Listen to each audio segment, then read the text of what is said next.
Oke, Assalamualaikum semuanya. Mohon maaf tadi agak terputus seperti itu karena agak ada terkendala jaringan. Kita lanjutkan ya terkait dengan mechanical properties. Tadi sampai engineering strain. Kita sekarang ke gimana caranya mengetes atau menguji suatu stress dan strain suatu bahan begitu, Dik. Nah, secara tes di pabrik biasanya kita menggunakan alat ini extensometer namanya. Nah, ada juga tes untuk mengukur tensil spesimen. Biasanya alat ini nanti akan digunakan untuk memberikan gaya. Pada dasarnya dua alat ini akan digunakan untuk memberikan gaya, khususnya adalah tensil, jadi gaya press gitu ya, gaya tekan atas bahan. Kemudian nanti kita akan cek seberapa berubahnya, seberapa deformasi yang terjadi pada bahan tersebut. Biasanya kalau kompresi begitu, yang akan kita lihat itu adalah seberapa sifat material yang kita sebut nanti dengan brittle, seberapa brittle-nya suatu material. Brittle di sini adalah ke komposisi komponen yang mana dia mudah untuk retak begitu teman-teman. Jadi brittle itu rapuh begitu ya, rapuh. Kalau torsi untuk pengecekan di sini biasanya juga suka diputar begitu dengan kecepatan putar tertentu. Biasanya nanti dicek terkait dengan deformasi, biasanya bahannya bentuknya silinder begitu.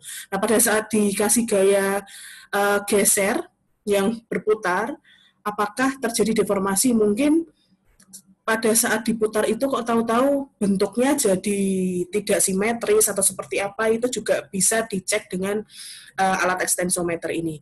Jadi caranya cukup sederhana, kita tinggal tekan atau kita tinggal putar, tergantung parameter apa khususnya di stress dan strain yang akan kita hitung begitu. Nah, terkait dengan properties untuk elastik yang tadi awal ya, bahwa semakin banyak gaya yang diberikan, maka otomatis stres atau strainnya itu nanti akan juga semakin besar, stresnya akan semakin besar begitu teman-teman. Tetapi kalau elastik linier itu tidak akan terjadi perubahan dari dimensi bahan tersebut. Nah, untuk menghitung itu ada 3 yang bisa kita pakai. Yang sering kita pakai adalah E besar, atau yang sudah teman-teman tahu adalah modulus elastisitas. Modulus elastisitas ini nanti adalah yang menyatakan hubungan antara stres dan strain. Jadi perbandingan antara stres dan strain itu nanti adalah modulus elastisitas. Kemudian ada hukum Hooke, yang mana stres itu adalah modulus elastisitas kita kali dengan strain begitu. Kita kali dengan strain. Jadi hubungan antara modulus elastisitas dengan hukum Hooke ini agak berdekatan begitu, karena hukum Hooke ini nanti akan memberikan hubungan antara besarnya stres itu ternyata adalah sebesar sebanding dengan modulus elastisitasnya dengan kita kalikan dengan strainnya, karena dia nanti satuannya sama dalam Newton per meter persegi, satuan gaya per satuan luas. Oke, ada juga yang namanya rasio Poisson. Untuk rasio Poisson ini adalah perbandingan antara strain dengan strain yang lain, begitu perbandingan antara strain. Untuk logam biasanya rasio Poissonnya sekitar 0,33. Untuk keramik ini nanti ada 0,25 dan polimer adalah 0,4. Kita akan bahas lebih lanjut teman-teman terkait dengan modulus elastisitas dan hukum Hooke ya. Nah, ini tadi yang linear, begitu, linear elastic properties. Ada 3, modulus elastisitas, hukum Hooke, sama Poisson ratio. Biasanya kalau semisal bahannya jelas elastik gitu ya, pada saat sebelumnya dites, oh ternyata kok nggak ada perubahan panjang, nggak ada perubahan lebar, ataupun tinggi, ataupun tebal, maka kita bisa cek bahan tersebut, kita hipotesiskan bahan tersebut adalah elastik. Lalu selanjutnya kita tes dengan 3 properties ini, begitu. Jadi lahirlah 3 properties ini kalau semisal sebelumnya teman-teman bahannya tidak ada perubahan dimensi. Nah, selain linear elastic properties, juga ada non-linear elastic properties. Nah, kalau untuk sifat-sifat yang berkaitan dengan bahan-bahan yang sifatnya elastik tetapi tidak linear, itu ada 2 parameter, sama halnya modulus Young. Kita juga ada elastic shear modulus atau G. Ini sebetulnya hampir mirip cara hitungnya, teman-teman. Jadi kalau kita pakai linear kan, kita pakai hukum Hooke, modulus elastisitasnya pakai E, maka hukum Hooke itu adalah stress sama dengan E, modulus elastisitas kita kalikan dengan strain. Sama halnya dengan modulus geser atau shear modulus, ini G, besarnya stress strain atau shear stress yang kita cek dengan theta ini adalah sama dengan G kali omega, begitu. Gamma, G kali gamma. Nah, sedangkan kalau elastic bulk modulus itu K, ini sama dengan P sama dengan min K delta V per V0. Ada beberapa contoh soal yang akan saya berikan nanti, jadi teman-teman tidak perlu khawatir, mungkin banyak rumusnya, tetapi pada dasarnya perbandingan antara elastis properties dengan stress dan strainnya adalah kita akan tahu data modulus elastisitas atau shear modulusnya, nanti kita bisa hitung berapa gaya yang maksimum diberikan atau berapa panjang yang mungkin terjadi, begitu ya. Nah, ini adalah grafik seperti itu, teman-teman, grafik untuk modulus elastisitas. Ini adalah perbandingannya. Jadi modulus elastisitas E ini nanti ditampilkan datanya dalam Pascal. Spesifiknya adalah gigapascal.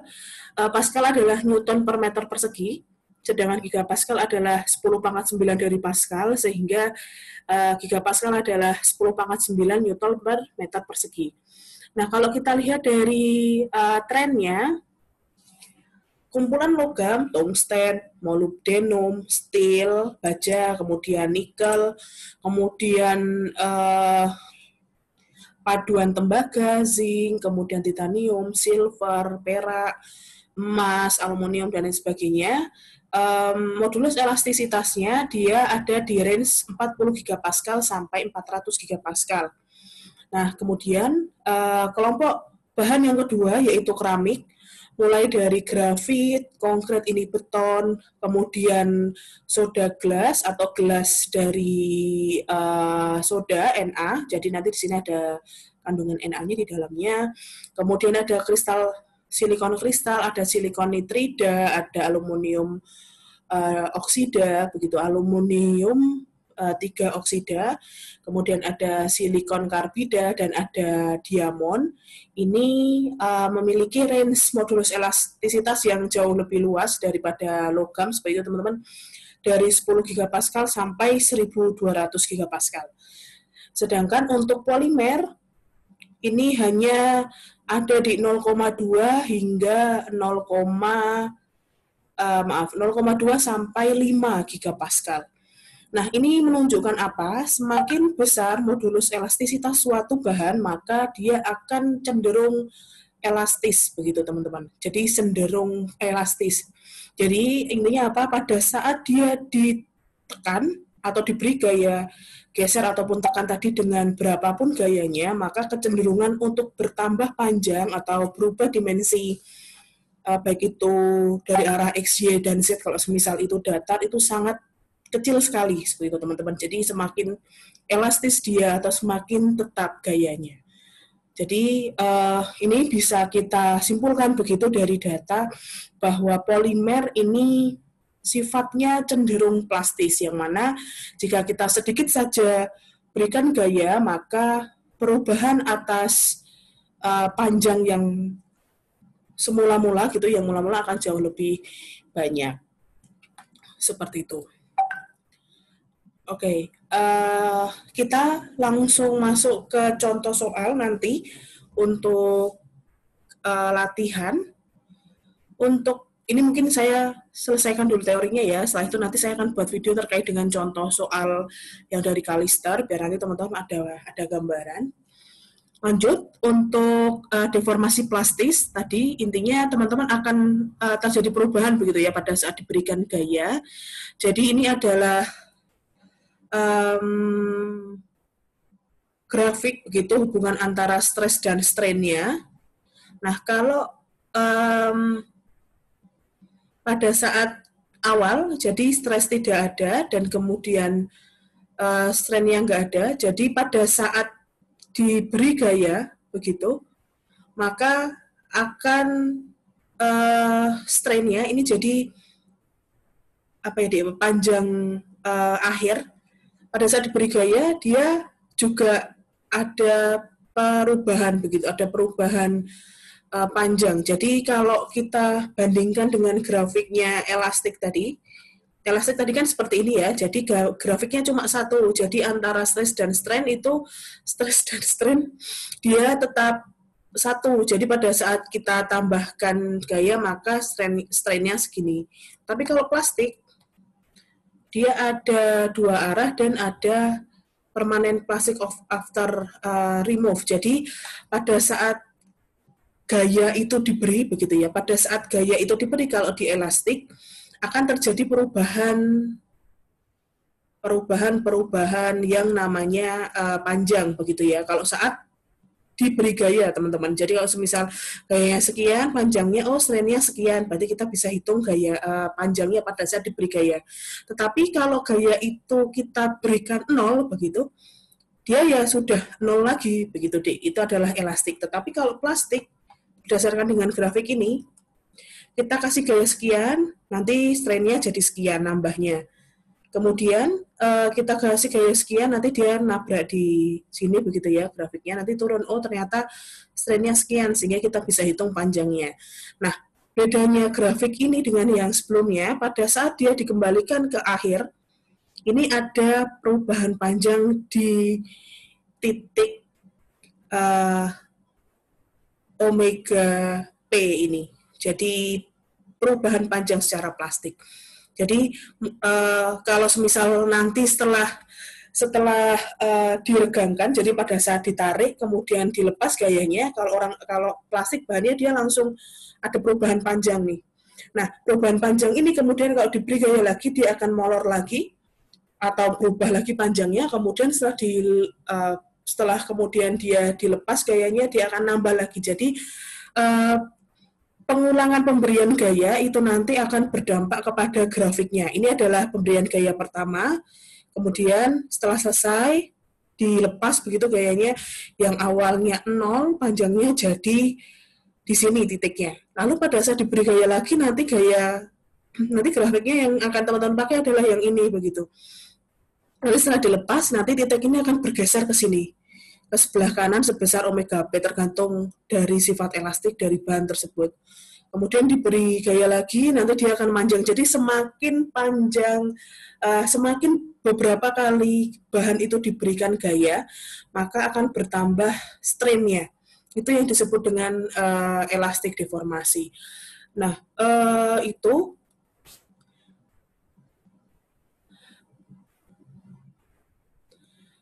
kemudian ada selanjutnya ada bahan, ada properties bahan terkait dengan mechanical bahan. Properties ini adalah strength atau kekuatan.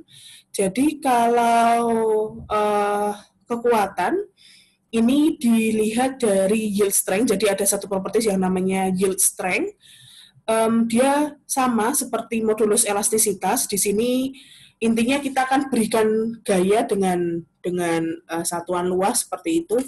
yield strength ini adalah ceritanya rata-rata begitu ya, rata-rata kekuatan setiap bahan.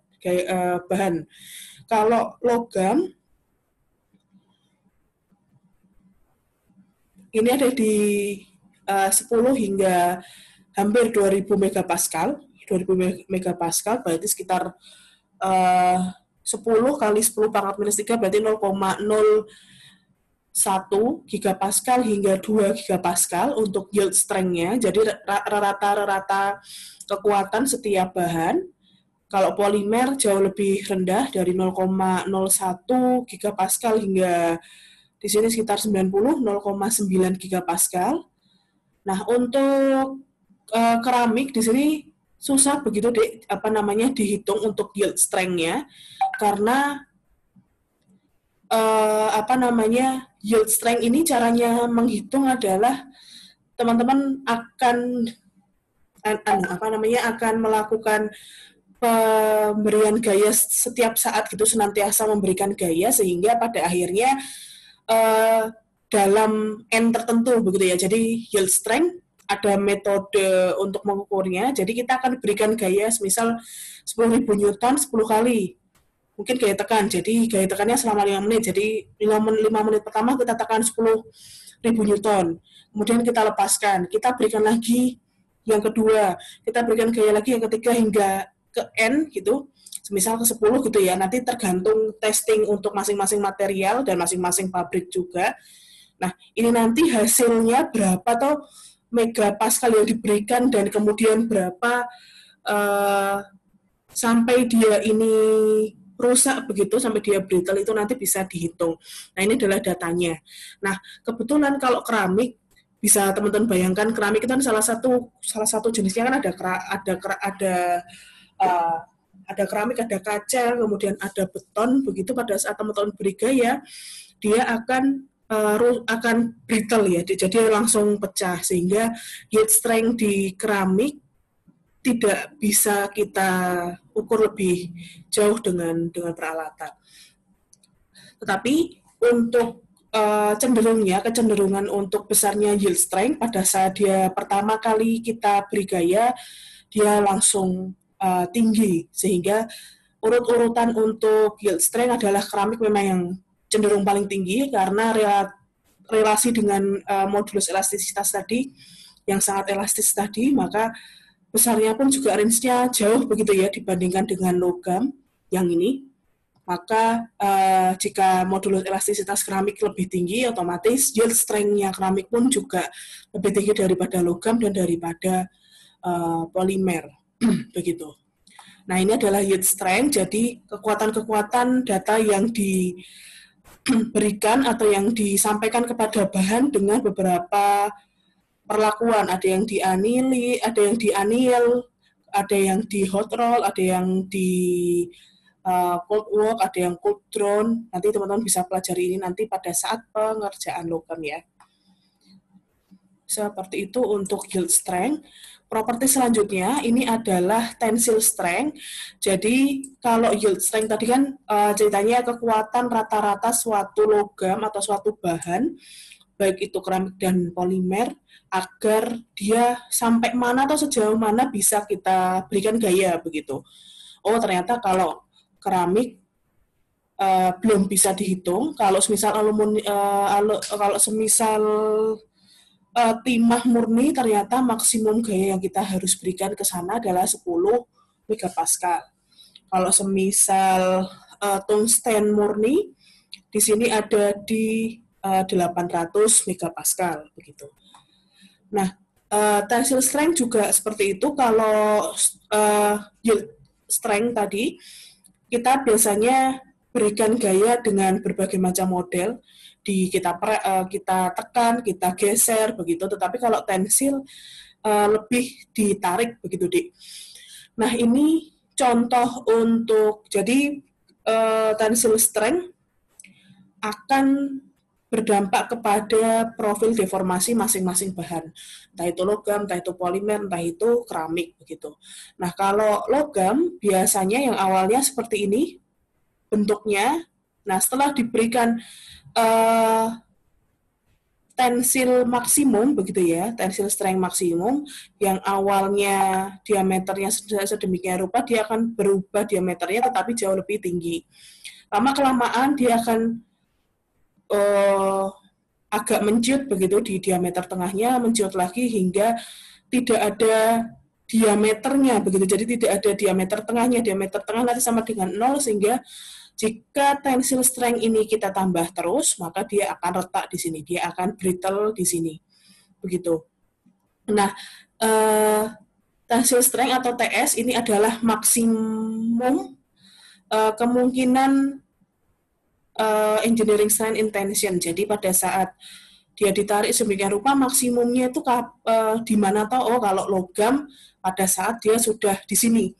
Jadi pada saat pabrik logam itu akan ngecek tensile strength itu, dia ditarik sedemikian rupa terus hingga logam itu akan membentuk seperti ini, Dik. Oh, ternyata pada saat seperti ini dia nanti gayanya berapa. Nah, itu adalah gaya maksimum yang diberikan gitu ya, yang diberikan oleh bahan kepada bahan agar dia tidak terjadi deformasi. Nah, itu nanti berhubungan langsung dengan yield strength-nya. Kalau keramik biasanya kalau metal di logam di sini, ini contoh logam begitu ya, dia akan maksimum terjadi testing untuk tensile strength itu pada saat terjadi necking. Ini disebut dengan necking, teman-teman. Jadi kan berbentuk seperti leher begitu ya. Setelah necking ini benar-benar tipis antara satu sisi neck dengan satu sisi neck yang lain, maka ini adalah maksimum tensile strength. Kalau kelompok keramik pada saat sudah mulai terjadi retakan, jadi ditekan sedemikian rupa kalau keramik, teman-teman, jadi semisal beton dijaring raya itu pun juga tidak langsung serta-merta teman-teman langsung dipakai begitu, tidak ya. Jadi biasanya dites di lab, dikasih gaya tekan sedemikian rupa terus sampai pada saat dia crack, itulah adalah gaya maksimum keramik untuk bisa menopang tensile strength. Kalau polimer terjadi pada saat teman-teman tarik ya, teman-teman pernah nggak narik plastik gitu, Dek? Narik plastik, kemudian tahu-tahu ada serat gitu ya, Dek, ada yang putih-putih di antara plastik tersebut, dan kemudian pada saat teman-teman lepas urat begitu, urat plastiknya itu tetap terlihat. Nah, itu disebut dengan backbone. Jadi kalau kita di industri polimer untuk nguji strength-nya biasanya ditarik, terus kan awalnya nggak kelihatan tuh backbone-nya. Pada saat sudah muncul backbone-nya, maka dilepas. Itu adalah gaya maksimal atau stress maksimal untuk polimer begitu. Nah, ini adalah gaya tadi yang saya sampaikan terkait dengan berapa toh gaya-gaya maksimum yang agar dia tidak necking, agar dia tidak crack, agar dia tetap ada backbone-nya maksimum. Ada di sini, teman-teman. Untuk logam masih cukup tinggi begitu ya, karena kan ya keras juga, agak susah juga kalau untuk merubah dia menjadi awalnya biasa-biasa aja jadi necking begitu. Untuk logam di range 100 sampai 2000 megapascal. Kemudian untuk keramik dan grafit ini ada di range 10 megapascal hingga 1000 megapascal. Range-nya hampir mirip ya, yang di situ 100 hingga 2000, yang di logam 100 hingga 1000. Kemudian kalau polimer lebih rendah lagi, dari sekitar kurang dari 10 megapascal hingga 100 megapascal. Nah, dari sini kita bisa simpulkan terkait dengan tensile strength. Intinya yang paling rendah untuk bahan untuk menopang gaya paling kecil, memang paling lemah itu adalah polimer, teman-teman, karena itu tadi. Kenapa bisa lemah? Karena komposisi dari polimer adalah ikatan kovalen yang cenderung tidak kuat satu sama lain begitu ya. Karena kan kovalen, komposisi dari ikatannya, atom elektron ya, khususnya itu kan saling hanya pinjam, elektron valensinya kan saling pinjam antara satu komponen dengan satu atom dengan atom yang lain, sehingga pada saat dirubah dirubah kondisi dari kondisi awalnya, dalam hal ini diberi gaya, maka ikatan antar elektron di antar atom ini pun juga akan berubah, sehingga dia akan itu tadi berubah sangat gampang terjadi deformasi, baik itu plastik khususnya untuk polimer. Nah, tadi ada lagi yang namanya ductility. Properties yang selanjutnya adalah ductility atau persen elongasi. Untuk persen elongasi ini pada dasarnya adalah strain gitu ya, strain yang kita display atau kita presentasikan dengan satuan persen begitu teman-teman. Jadi kan kalau strain nanti kan biasanya untuk menghitungnya kan panjang dibagi panjang, maka kan langsung dimensionless. Itu saja. Tetapi kalau kita sudah berbicara terkait dengan ductility, kita nanti kali dengan 100% sehingga nanti persen EL atau elongasi. Untuk semakin untuk ini di grafik yang saya tampilkan ini adalah grafik yang dikalister di grafik 6.13. Jadi ada beberapa hasil begitu ya pada saat suatu bahan itu dikasih gaya kemudian strain itu terjadi, ada yang seperti ini. Jadi semakin ditambah stresnya, ternyata strainnya nggak terlalu banyak begitu yang terjadi, tapi ada juga sedikit gaya saja di sini dia langsung strainnya banyak begitu.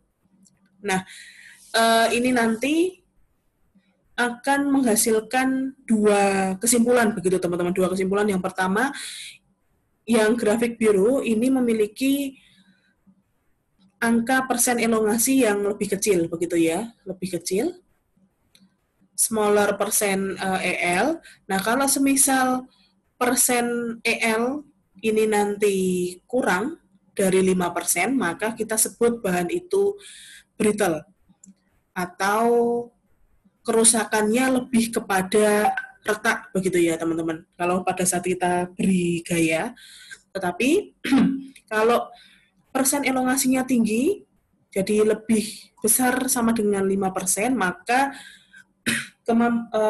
kecenderungan dia melakukan deformasi ini adalah disebut dengan ductile.